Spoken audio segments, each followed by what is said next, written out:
Good evening days investors Siyad Ilikkal എല്ലാ ദിവസവും വൈകിട്ടുള്ള post market റിപ്പോർട്ടിലേക്ക് കടക്കാം.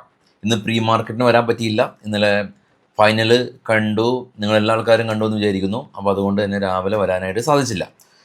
മാർക്കറ്റിലേക്ക് വരുമ്പോൾ ഇന്ന് വളരെയധികം കാത്തിരുന്ന ഒരു ദിവസമാണ് നമുക്കിന്നുണ്ടായിരുന്നത്. കാരണം ഒരു പിടി ജയൻറ്റ് കമ്പനീസിൻ്റെ result, ICICI bank, HDFC bank, yes bank, Reliance. ഈ റിസൾട്ടിന് ശേഷം ICICI ബാങ്കും മറ്റുള്ള കമ്പനീസിൻ്റെ എല്ലാം തന്നെ റിസൾട്ട് നല്ലതായിരുന്നു, ഈവൻ HDFC ബാങ്കിൻ്റെ ഉൾപ്പെടെ. പക്ഷേ റിസൾട്ട് സ്ട്രീറ്റ് എസ്റ്റിമേഷൻ ഒത്തു വന്നില്ല എന്നുള്ള കാരണം കൊണ്ട് HDFC ബാങ്കിൽ ചെറിയൊരു സെല്ലിംഗ് പ്രഷർ ഉണ്ടായിരുന്നു. അതുപോലെ തന്നെ റിലയൻസിന് ഒരു സെല്ലിംഗ് പ്രഷർ ഉണ്ടായിരുന്നു. മാർക്കറ്റ് 160 പോയിന്റ് വരെയൊക്കെ താഴെ പോയെങ്കിൽ കൂടിയും തിരിച്ചൊന്ന് കയറാനായിട്ട് സാധിച്ചിട്ടുണ്ട്.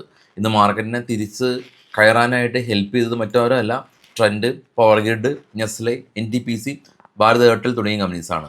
ആക്സിസ് ബാങ്ക് 5% ഇടിവ്, HDFC ബാങ്ക് ഏകദേശം ഒരു 5% ഇടിവ്, മാരുതിയും കൊഡാക് ബാങ്കും ജിയോ ഫിനാൻസും ശക്തമായിട്ടുള്ള ഇടിവ് രേഖപ്പെടുത്തി. അപ്പോൾ സ്ട്രീറ്റ്, അതായത് ഒരു കമ്പനിയുടെ റിസൾട്ട് കഴിഞ്ഞ ഇയർ ഓൺ ഇയർ ഒക്കെ ആയിട്ട് കമ്പയർ ചെയ്യുമ്പോൾ ഈ തവണയും പ്രോഫിറ്റബിൾ ആണ് കമ്പനി. പക്ഷേ ഈ ഒരു കമ്പനി ഇത്രമാത്രം പ്രോഫിറ്റ് ഉണ്ടാക്കും എന്നുള്ള രീതിയിൽ ബ്രോക്കറിംഗ് സ്ഥാപനങ്ങളുടെ അവരുടെ ഒരു എസ്റ്റിമേറ്റ് ഉണ്ട്. അതിനാണ് സ്ട്രീറ്റ് എസ്റ്റിമേറ്റ് എന്ന് പറയുന്നത്.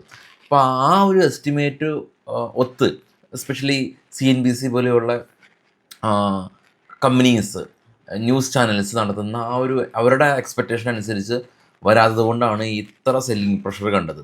ഗ്ലോബലി മാർക്കറ്റ് നോക്കി വരുമ്പോൾ ഗ്ലോബൽ മാർക്കറ്റിൽ ഏറ്റവും താഴെ 3 യൂറോപ്യൻ മാർക്കറ്റ് മിക്സ്ഡ് സെൻറ്റിമെൻറ്റ്സ് ആണ്. ഇന്ത്യ വിക്സ് ഇന്ന് ക്രാഷ് ചെയ്തിട്ടുണ്ട്.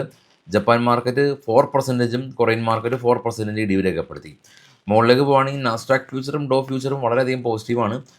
ഇനി ഏറ്റവും ടോപ്പിലേക്ക് പോകുകയാണെങ്കിൽ gold $4,000, silver 57, bitcoin 64,000, Brent oil 88. ബിറ്റ്കോയിനെല്ലാം തന്നെ സസ്റ്റെയിൻ ചെയ്ത് നിൽക്കുന്നുണ്ട്. അപ്പോൾ ബിറ്റ്കോയിനിൽ നിങ്ങൾക്ക് ട്രേഡ് ചെയ്യാൻ പഠിക്കണമെങ്കിൽ അബ്സല്യൂട്ട്ലി ഫ്രീ ആയിട്ട് നമ്മൾ കോഴ്സ് പ്രൊവൈഡ് ചെയ്യുന്നുണ്ട്.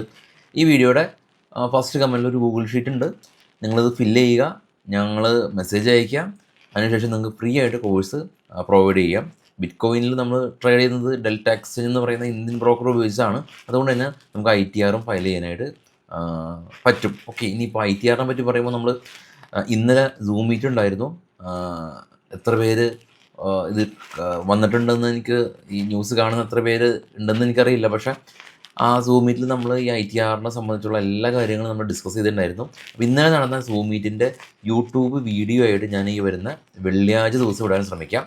അപ്പോൾ ഒരുപാട് ആളുകളുടെ ക്വസ്റ്റ്യൻ ആൻസർ എല്ലാം തന്നെ നിങ്ങൾക്കത് യൂട്യൂബിൽ കാണാനായിട്ട് സാധിക്കും. ഇനി നമുക്ക് നേരെ ഇന്നത്തെ മാർക്കറ്റിലേക്ക് തിരികെ വരുമ്പോൾ പ്രധാനമായിട്ടും BSEയിൽ സെൻസെക്സ് 449 പോയിൻറ്റും ഇടിഞ്ഞ് 77,708 സെൻസെക്സിൻ്റെ സ്പോട്ടുള്ളത്. നിഫ്റ്റി 96 പോയിൻ്റ് ഇടിഞ്ഞ് 24,239 നിഫ്റ്റിയുടെ സ്പോട്ട് പ്രൈസ് ഉള്ളത്. ഇറാൻ യുദ്ധത്തിലേക്ക് പോകുകയാണെങ്കിൽ 10 ദിവസത്തെ താൽക്കാലിക വെടിനിർത്തലിന് വേണ്ടിയിട്ട് പല രാജ്യങ്ങളും മധ്യസ്ഥ ശ്രമങ്ങൾ നടക്കുന്നുണ്ടെന്നുള്ള ഒരു ന്യൂസ് ഉണ്ട്. അപ്പോൾ ഇത് നടക്കുകയാണെങ്കിൽ ഒരു താൽക്കാലിക ആശ്വാസം കിട്ടും.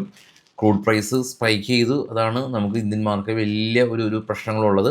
ഇനി ഈ ഒരാഴ്ച ഒരുപാട് കമ്പനീസിൻ്റെ റിസൾട്ട് വെയിറ്റിംഗ് ആണ്. പ്രധാനമായിട്ടും ബജാജ് ഓട്ടോയുടെ റിസൾട്ട് നാളെയുണ്ട്, സൊമാറ്റോയുടെ റിസൾട്ട് 22-ാം തീയതി ഉണ്ട്, ഇൻഫോസിസിൻ്റെ റിസൾട്ട് 23-ാം തീയതി ഉണ്ട്, HCL ടെക്കിൻ്റെ റിസൾട്ടും 23-ാം തീയതി, 24-ാം തീയതി ഇൻഡസ് ടവറിൻ്റെ റിസൾട്ട് ഉണ്ട്.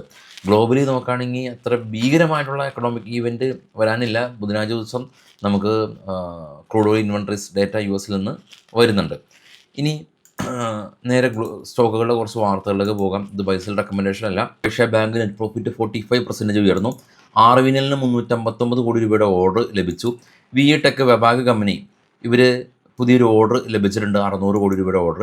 ശോഭ റിയാലിറ്റി കമ്പനി 13 കോടി രൂപയിൽ നിന്ന് 50 കോടി രൂപയിലേക്ക് പ്രോഫിറ്റ് ഉയർന്നിട്ടുണ്ട്. ആനന്ദ് രാജ് കമ്പനി ഇവരുടെ സബ്സിഡിയറി കമ്പനിയിൽ 74 കോടി രൂപയുടെ ഇൻവെസ്റ്റ്മെൻറ്റ് നടത്തി. അൾട്രാടെക് കമ്പനി ഇവർ net profit 17% year on year ഉയർന്ന് 2,604 കോടി രൂപ കരസ്ഥമാക്കിയിട്ടുണ്ട്. കൂടാതെ തന്നെ കമ്പനി ഇവരുടെ സിമൻറ്റ് പ്രൊഡക്ഷൻ കപ്പാസിറ്റി ഉയർത്തുകയാണ്. കരൂർ വൈശ്യ ബാങ്ക് റിസൾട്ട് നമ്മൾ ഓൾറെഡി ഡിസ്കസ് ചെയ്തിട്ടുണ്ട്. ഇനി അടുത്ത റിസൾട്ട് സോം ഡിസ്റ്റിലറീസ് ആണ്. ഇവർ പ്രധാന ഇൻവെസ്റ്ററായിട്ടുള്ള പ്രശാന്ത് ജെയിന് ഈ സോം ഡിസ്റ്റിലറീസിൻ്റെ 1.22% സ്റ്റേക്ക് അക്വയർ ചെയ്തു എന്നുള്ള ന്യൂസ് ഉണ്ടായിരുന്നു. സ്റ്റോക്ക് ഇന്ന് അപ്പർ സർക്യൂട്ട് പോയി 20%. Mahindra logistic company net profit ലോസിലുണ്ടായിരുന്ന കമ്പനി 10 കോടി രൂപ ഇത്തവണ 25 കോടി രൂപ പ്രോഫിറ്റ് ആയിട്ടുണ്ട്. ഇന്ത്യൻ ഓവർസീസ് ബാങ്ക് കമ്പനി 1110 കോടി രൂപയിൽ നിന്ന് 1660 കോടി രൂപയിലേക്ക് പ്രോഫിറ്റ് ഉയർന്നിട്ടുണ്ട്. കൂടാതെ തന്നെ ഡൈനാമാറ്റിക് കേബിൾ കമ്പനി നെറ്റ് പ്രോഫിറ്റ് 18 കോടി രൂപയിൽ നിന്ന് 25 കോടി രൂപയിലേക്ക് ഉയർന്നു എന്നുള്ള ന്യൂസാണ് അപ്പോൾ ഉള്ളത്.